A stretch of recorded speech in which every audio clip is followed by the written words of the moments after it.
नमस्कार विद्यार्थी मित्रांनो, क्रिएटिव्ह मॅथ्स मराठी या आपल्या लाडक्या युट्यूब चॅनलमध्ये तुमच्या सगळ्यांचं सहर्ष स्वागत आहे. इयत्ता 10वी मराठी बोर्ड परीक्षा 2026 च्या अनुषंगाने चर्चा करूयात. शेवटचे 20 दिवस जर आपल्या हातामध्ये असतील, तर या 20 दिवसांमध्ये आपण कसा अभ्यास केला पाहिजे? जर संपूर्ण वर्षभरात आपला काहीच अभ्यास झाला नसेल किंवा बऱ्यापैकी आपण अभ्यास केला असेल, पण हे शेवटचे 20 दिवस आपण मराठी विषयाकडे कसं पाहिलं पाहिजे आणि या मराठी विषयाची संपूर्ण रिव्हिजन आपण कशी केली पाहिजे आणि कशाप्रकारे चांगला अभ्यास करून मराठीमध्ये आउट ऑफ मार्क आपल्याला मिळू शकतात किंवा जास्तीत जास्त मार्क आपल्याला मिळू शकतात. या सगळ्या मुद्द्यांवरती आज आपण चर्चा करणार आहोत.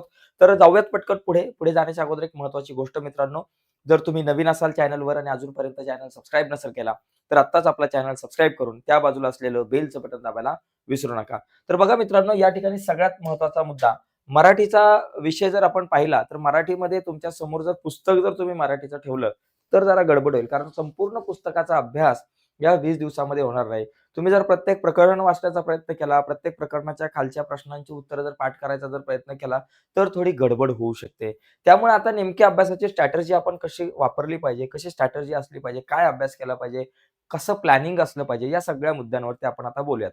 बघा, मराठीचा अभ्यास करत असताना आता प्रश्नपत्रिका थोडीशी डोळ्यासमोर आणा आणि या प्रश्नपत्रिकेमध्ये प्रश्न क्रमांकानुसार जाऊ नका, तर विभागानुसार आता आपल्याला थोडासा सराव करावा लागणार आहे. प्रत्येक विभाग जो आहे, त्या विभागाच्या अनुषंगाने आपण थोडीशी चर्चा करूयात.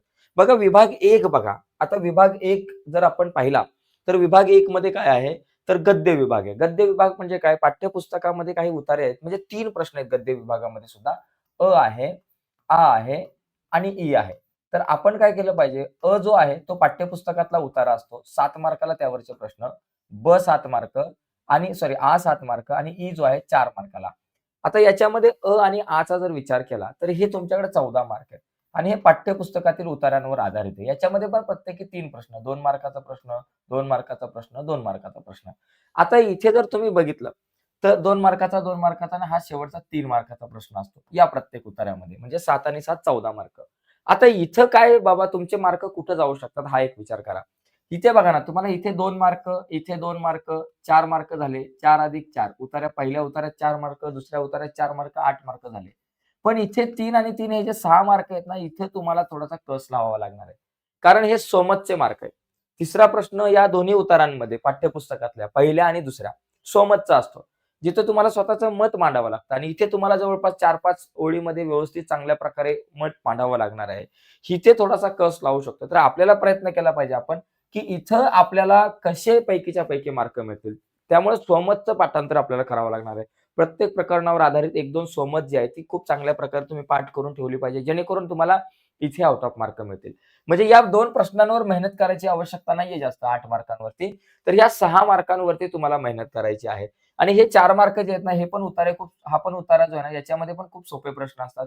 इथे पण 4 मार्क पडू शकतात. म्हणजे या 18 पैकी 8 आणि 4 12 मार्काचं टेन्शन नाही. फक्त 6 मार्काचं तुम्हाला टेन्शन आहे. म्हणजे 18 पैकी या 6 मार्कांमध्ये तुम्हाला थोडीशी प्रयत्न करावा लागणार आहे सोमतसाठी. ठीक आहे. म्हणजे हे गद्य विभाग जो आहे, तो अशा प्रकारे आहे. यानंतर पुढचा मुद्दा आहे कवितेवरचे प्रश्न.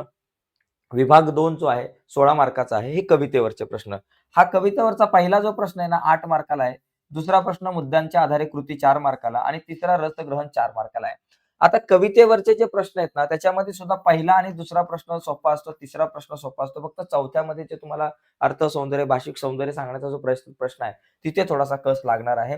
त्यामुळे आता कवितेवर आधारित प्रश्न जे आहेत, ते पण तसं बघायला गेलं तर सोपेच असतात आणि मुद्द्यांच्या आधारे कृती जी आहे, या प्रश्नाकडे पण आपल्याला विशेष लक्ष द्यायचं. ज्याच्यामध्ये कवितेतले मुद्दे असतील, कवीचे नाव, कवयित्रीचे नाव किंवा त्याचबरोबर त्या ठिकाणी कवितेमधून दिला गेलेला संदेश असेल, कविता आवडण्याची कारणे, न आवडण्याची कारणे, कवितेतले काही महत्त्वाचे शब्द.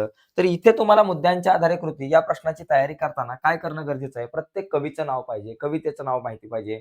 त्या कवीने कवितेच्या माध्यमातून दिलेला जो संदेश आहे तो तुम्हाला माहिती पाहिजे. ती कविता आवडण्याचं, न आवडण्याचं कारण प्रत्येक कवितेचं तुम्ही पाठ करून ठेवलं पाहिजे.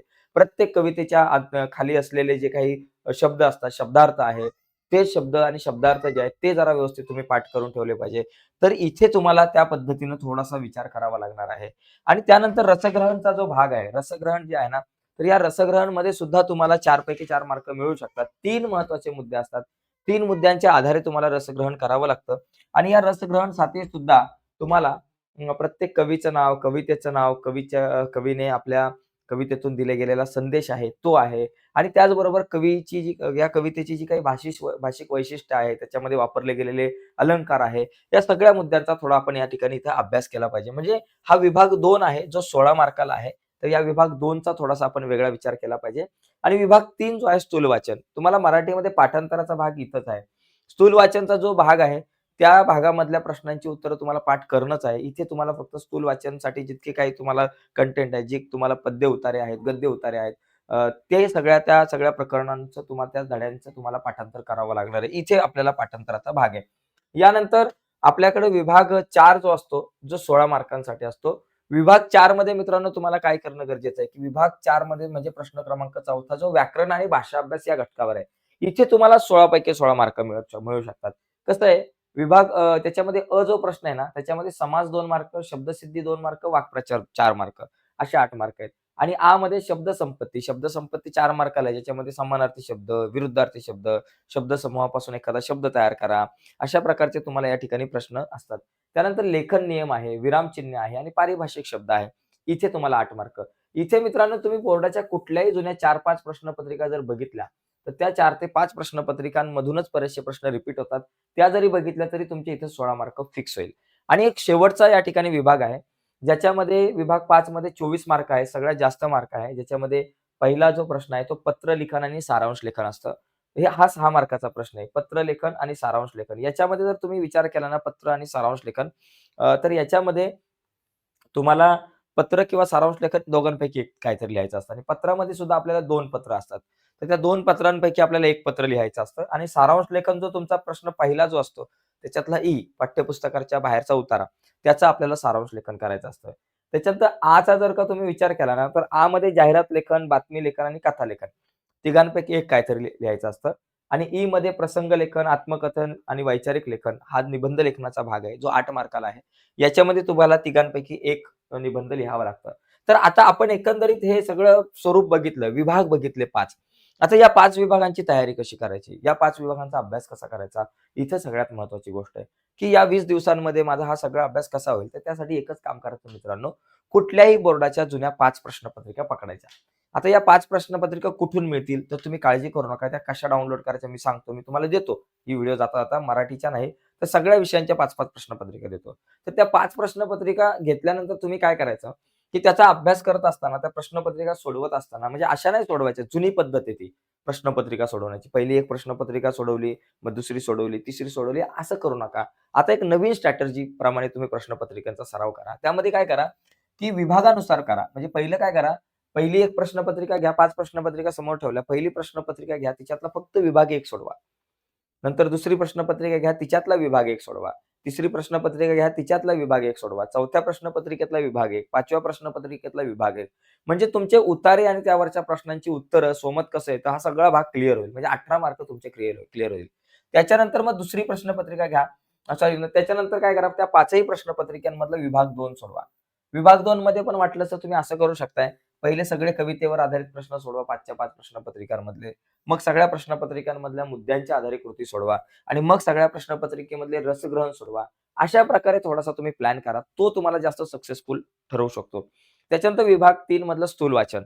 स्थूल वाचन जर बघितलं ना तुम्ही 5 प्रश्नपत्रिकांमधलं स्थूल वाचन केलं की बाद झालं. बाकी काहीच टेन्शन नाही. तुमच्या लक्षात येईल. पहिल्या प्रश्नपत्रिकातलं स्थूल वाचन लिहिल्यानंतर तुमच्या लक्षात येईल की अरे दुसरी प्रश्नपत्रिका ज्यावेळेस तुम्ही सोडवाल त्यावेळेस लक्षात येईल की अरे मागचा एक प्रश्न आलेला आहे. तिसरं प्रश्नपत्रिका सोडवाल त्यावेळेस तुमच्या लक्षात येईल की मागच्या दोन्ही प्रश्नपत्रिकांमधले प्रश्न आलेत आणि 5वी प्रश्नपत्रिका ज्यावेळेस तुम्ही सोडवायला जाल, तेव्हा तुमच्या लक्षात येईल अरे हे सगळे प्रश्न मागच्या 4 प्रश्नपत्रिकांमध्ये होते. त्यामुळे बरेचसे प्रश्न रिपीट होतात. आणि यानंतर पुढचा जो मुद्दा आहे इथे बघा चौथा जो भाग आहे याच्यामध्ये सुद्धा तुम्हाला तेच करायचं व्याकरणाचा जो भाग आहे 5 प्रश्नपत्रिकांमधला हा विभाग 4 तुम्हाला सोडवायचा आहे नंतर आणि त्याच्यानंतर 5ही प्रश्नपत्रिका घ्यायच्यात. त्याच्यातलं पहिलं एक पत्र लेखनाचे सगळी पत्र पहिली लिहून काढा, समजून घ्या. त्याच्यानंतर सगळे सारांश लेखन लिहून काढा. त्याच्यानंतर सगळी जाहिरात लेखन, प्रत्येक प्रश्नपत्रिकेमधलं जाहिरात लेखन पहिलं लिहून काढा, त्याचा अभ्यास करा. त्यानंतर प्रत्येक प्रश्नपत्रिकेमध्ये कशा प्रकारची बातमी आली होती ते बघा. त्याच्यानंतर कथा बघा आणि त्याचप्रमाणे इथं प्रत्येक प्रश्नपत्रिकेमध्ये प्रसंग लेखन कुठलं आलं होतं ते पहिलं सोडवा.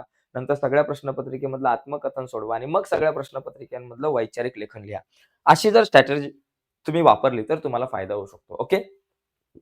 तर आता तुमच्याकडे प्रश्नपत्रिका असणं गरजेचं आहे. सगळ्या विषयांच्या प्रश्नपत्रिका अशा प्रकारे सराव करण्यासाठी. तर त्या प्रश्नपत्रिका जर तुम्हाला हव्या असतील, तर त्या कशा कुठून डाउनलोड करायच्या त्या मी तुम्हाला सांगतो. आपल्या वेबसाईटवरती आपण काय केलंय, सगळ्या विषयांच्या म्हणजे मराठी असेल, हिंदी असेल, इंग्रजी असेल पासून इतिहास, भूगोलापर्यंत सगळ्या विषयांच्या प्रश्नपत्रिका आपल्या वेबसाईटवरती तुमच्यासाठी फ्रीमध्ये अपडेट केल्यात. त्याचबरोबर मराठी विषयापासून इतर सगळ्या विषयांच्या नोट्ससुद्धा तुम्हाला आहेत. अवेलेबल करून दिलेल्या आहेत. तर या नोट्स आणि सगळ्या विषयांच्या इम्पोर्टंट प्रश्नपत्रिका कशा डाउनलोड करायच्या, हे पाहण्यासाठी आता आपण Googleला जाऊयात आणि Googleला जाऊन बघू, या सगळ्या प्रश्नपत्रिका कशा डाउनलोड करायच्या. तर चला पटकन जाऊयात आता Googleला.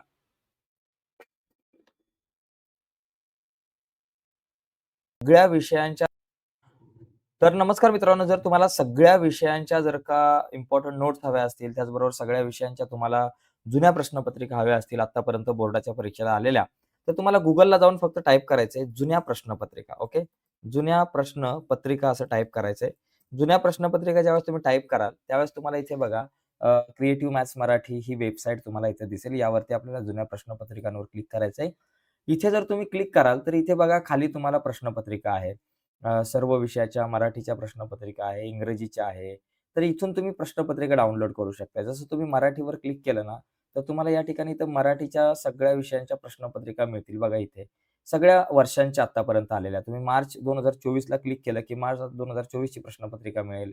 मार्च 2023ला क्लिक केलं, की मार्च 2023ला ज्या प्रश्नपत्रिकेवर क्लिक करेल, ती प्रश्नपत्रिका तुम्हाला इथे मिळेल आणि ही प्रश्नपत्रिका तुम्ही डाउनलोड करू शकता तुमच्या मोबाईलमध्ये फ्रीमध्ये.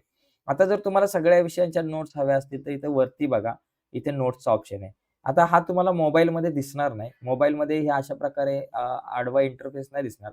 मोबाईलवर तुम्हाला उजव्या बाजूला 3 आडव्या रेषा असतील बघा निळ्या जांभळ्या रंगामध्ये. त्या 3 आडव्या रेषांवर क्लिक केलं, की तुम्हाला नोट्स दिसेल आणि या नोट्सवर क्लिक केल्यावर तुम्ही आय-एम-पी नोट्सवरती यायचंय. आय-एम-पी नोट्सवर क्लिक केलं, की तुम्हाला सगळ्या विषयांच्या इम्पोर्टंट नोट्स तुम्हाला इथे मिळतील बऱ्याचशा. म्हणजे गणित आहे, इंग्लिश आहे, मराठी, हिंदी, विज्ञान 1, विज्ञान 2. तर या इम्पोर्टंट नोट्सवर तुम्ही जर क्लिक केलं, की तुम्हाला या नोट्स डाउनलोड करता येईल. जसं की तुम्ही मराठीवर क्लिक केलं, विज्ञान भाग 1, 2 वरती क्लिक केलं, तर तुम्हाला विज्ञान भाग 1 आणि 2 च्या नोट्स मिळतील. मग याच्यामध्ये बघा तुम्हाला कारणे नोट्स आहेत. कारणे क्लिक केलं, की तुम्हाला कारणे मिळतील इम्पोर्टंट अशी. तर बऱ्याचशा नोट्स आहेत. तर तुम्ही Googleवरती जा, जुन्या प्रश्नपत्रिका टाइप करा आणि या सगळ्या नोट्स ज्या आहेत त्या डाउनलोड करून घ्या. ठीक आहे मित्रांनो. धन्यवाद.